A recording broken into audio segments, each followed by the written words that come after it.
Well, it's a couple days later now, and I got my Bojack capacitors. A little one and a big one. Hopefully they're the right ones. They should be. I got some gloves because this one was really rusty and it just didn't want to wash off nice. I don't know. I get a little squeamish about that.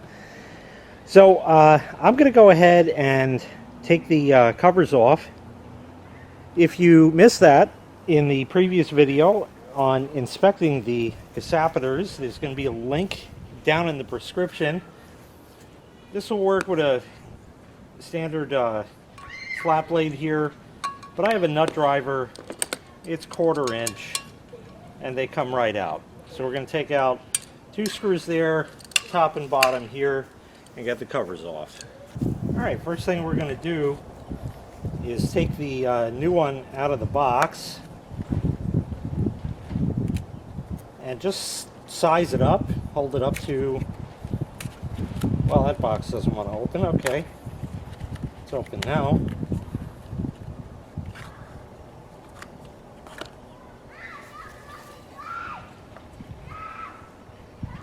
Yeah, right on. Right on.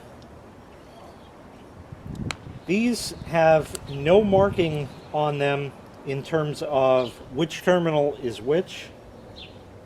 So we're pretty much just gonna plug it in any old way. I'll try to put it label out because that's how that one is, just to do it. We have wires here. There are 2 yellow wires on one side and a white with red stripe on the other. Getting these off, a lot of people are inclined to take a pair of pliers and pry them off that way. That's not really the best way to do it. Always want to use a flat blade screwdriver to remove terminals. However, in this case, that may not be too good of a possibility, only because of the recess down in here. So it's almost impossible to grab. And well, we got one. There we go. Let's see if we can get the third one. There it is. See how nice that works? And if you don't have this kind of recess like that and you have full access to it, you just pry them right off. They come right off. The reason you don't want to use a pair of pliers is because the pliers can damage the connectors. And then if they don't fit snugly on the new one, then what? You may misshapen them. And then you got a big problem. So with that said and done, we're going to go ahead. I'm going to back the camera out a little bit. Just a bit right there should be good. I'll get my screwdriver that fell because I don't like it falling. And we're going to get our new one. Same kind of thing. So the 2 yellow ones will go on one side and the white with red stripe will go on the other. It went this way.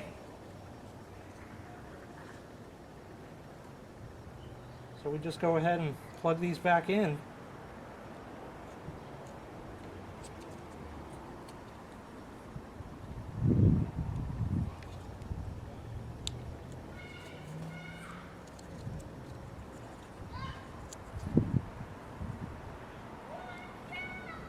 And I guess over here will be good.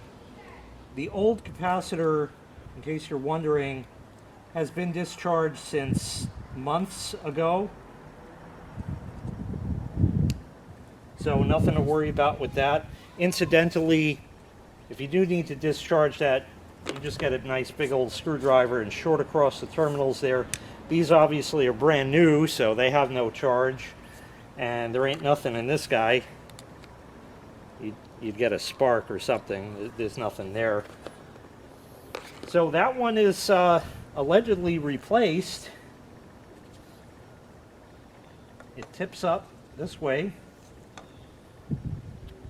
and then we put the hold down back. That's a little tricky here because there's 3 parts and everything has to line up and nothing wants to. So I'm going to put the screw through these parts so it's lined up, put the capacitor in place, and kind of do that. Hopefully the screw won't fall out. I think we're good. Okay, now let's make sure everything is going to clear here. This will, because it's just plastic. And the capacitor, I think about right in there. Just somewhere there. Let's get that straight. And we can go ahead and clamp that back down. That was not difficult.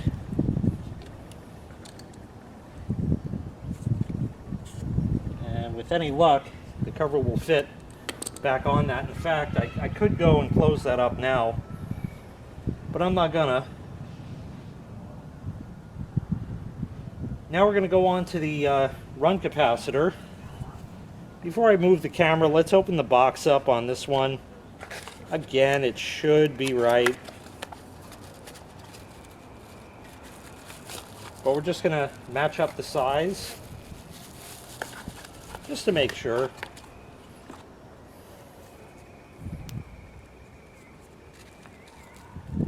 It's a little bigger around, but we do have foam in here, so we might be able to make that work. It fits in there, so that'll work. I don't know about the foam, but we're gonna have to see. So let me move the camera in kind of this way, and we'll get on to that. All right, let's see if we can take this one out. This has 2 wires on it. Again, there are no markings whatsoever, so they just come off. They're not the happiest looking connectors I've seen. I'll tell you that.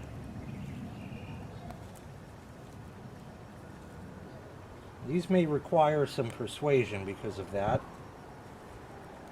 because they kind of don't want to go. Yeah. I was kind of afraid of that. So in this case, I'm going to go against what I said and try to use some pliers and hopefully not damage them. Oh boy, that is not happy looking stuff.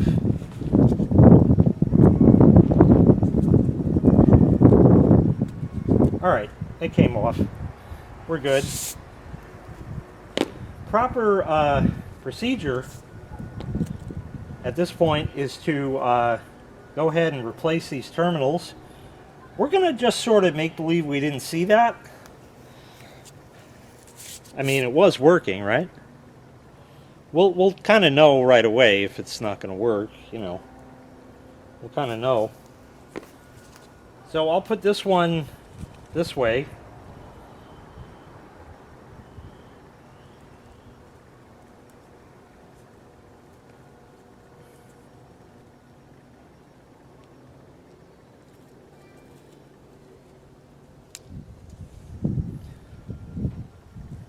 Now the question is, will the cover fit? And I don't know. I certainly have my doubts about that. Okay, it will. Without any problem whatsoever. That's good. So there's a plastic thing that kind of goes on that, just to make sure everything's in the way. And then you kind of just mush it in. We'll get the holes lined up and get these screws started.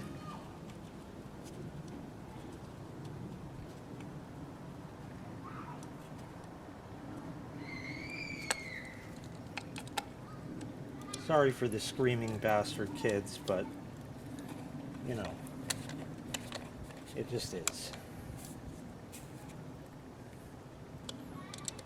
Before I tighten that down, make it straight, put this screw back. Hopefully that'll go back as well. It's not a happy fit, but it fits.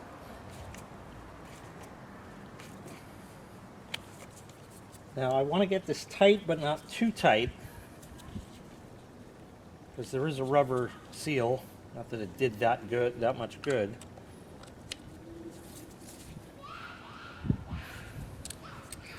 This one just feels a little wonky, but okay, I'm happy with that.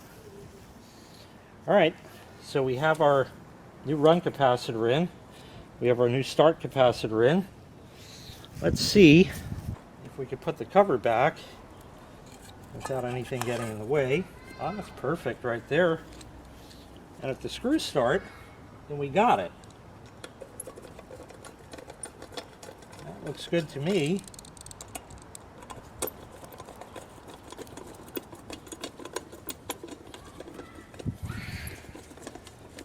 Yep, that sure seems like it's going in.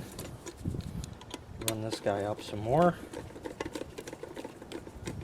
Only 86 more turns.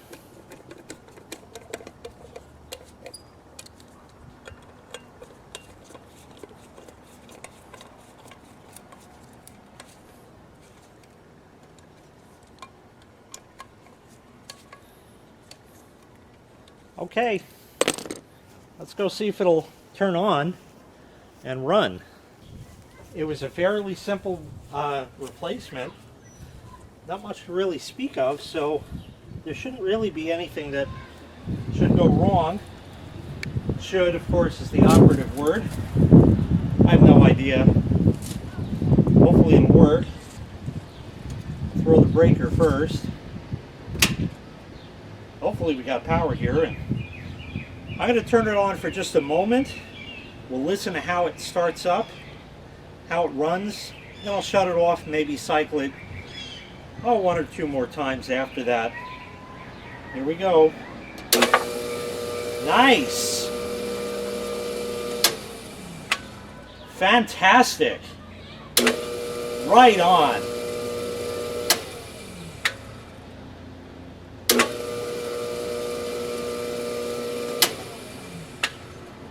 That ran beautifully. I am very happy with that. Now the reason, of course, we're not running it for long is because there ain't no water in it, and it's not time to do all that just yet. But at least it's been tested now, and I know that it will run when it's time for it to run. So that was it. There were a total of 5 wires that we just pulled off and stuck on the new ones pretty much willy-nilly any old way. There's really nothing to it, so yeah, you can change the capacitor or capacitors on your pool pump. Pretty simple. Just check the readings on the old ones and order the same kind. Make sure that the voltage matches or is higher, and the capacitance matches or is only slightly higher. So I got the exact replacements for what was out there. These capacitors are sometimes used, especially the run capacitor, are sometimes used in central air conditioners as well. They're really a very common part. So really it wasn't that big of a deal at all to replace them, and that means that also, yeah, if it goes out on your central AC, yeah, don't call the AC dick up. You can do it yourself. There's nothing to it. A couple wires. Make sure you discharge the old ones. If they have any charges, short them with a screwdriver. You can wear gloves for fake protection. That's not going to do anything. And yeah, just for good measure, we'll give this one more run up. Then I'll break everything down, and that'll be it. Oh yeah, that starts instantly. Before it was click of the switch, hum, bow, whoosh, and then it would go. But now it's instant. Just starts up, and when it runs, it seems to run nice and smooth. So those were definitely due for a replacement. Anyway, that's it. I'll shut the breaker for now, and wait till it's time to open the pool, knowing now that this hurdle has been cleared and the pump will indeed run without any issues. So I thank you very kindly for watching. I really appreciate it. Make sure you click like, make sure you click subscribe, and take care. We'll see you next time. Bye-bye.